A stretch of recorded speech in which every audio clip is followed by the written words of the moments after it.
So Pfizer comes out, announces they've got their vaccine ready. Of course, a week after the election.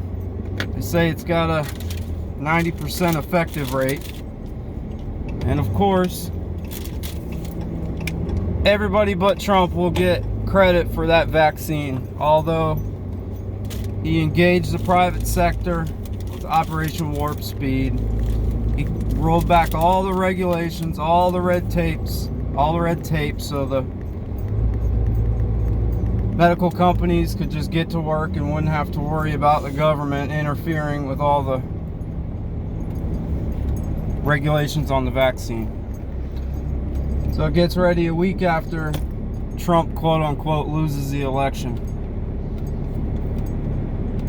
Sidney Powell gave a good interview yesterday talking about the computer system that several states, 20 plus states, uses to count these votes.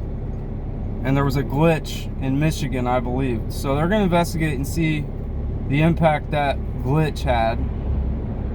And how widespread was it? How many states did the system glitch? Was it system-wide, or was it in an isolated spot?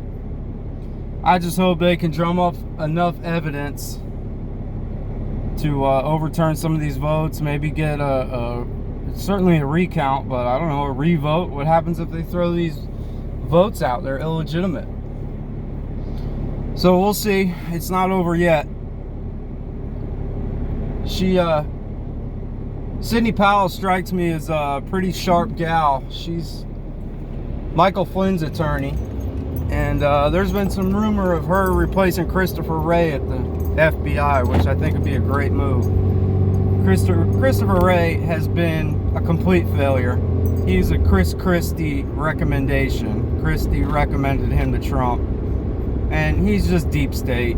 And, you know, Bill Barr, I had high hopes for Bill Barr because he comes off great. He's very articulate, seems like a stand-up guy, but you know, he was the Attorney General for Bush Sr., I think it was.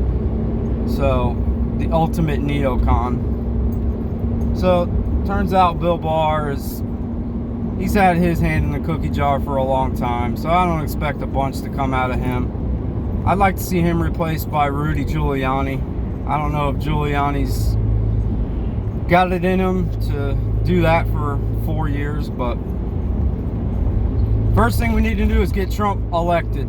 I know there's a large movement trying to get people to go to Washington on November 21st. That's a Saturday. So if you can, get up to Washington. I know that's a major inconvenience, but it's for the importance of the country. Joe Biden cannot be president. If you go to his website and you look at what he has laid out, his proposals, it's just all bad. I'm an independent contractor myself, and if you look under his labor laws, he has got his sights set on independent contractors. He wants to eliminate that agreement, eliminate 1099s.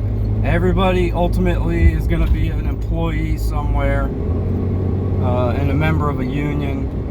His gun regulations are just total overreach of the federal government. He says on day one, he wants to ban all internet sales of not only weapons and ammunition, but accessories, anything to do with a firearm. He's going to stop with an executive order immediately being able to sell that online. So, all bad. They've taken over academia. They've pushed this leftist ideology on our kids. We pulled my daughter out of school last year. We're homeschooling this year. It's a big sacrifice, but we're going to do it. And we're not sending her back until it's clear that the school systems have fixed their issues. They're going to do the same with healthcare. All they want to do is have government-run healthcare. And the government screws up everything they touch, so it's all bad. We got to get Trump reelected. Get out in the streets, go to these protests. I think every Saturday at your state's capital, there should be a group of patriots protesting. Get in a car parade. Anything you can do to support the president right now, we need to do. to get him reelected and expose this massive voter fraud. There's rumor out there that he set a trap for them. I hope to God that's true, but I haven't seen a ton of evidence of it other than rumors.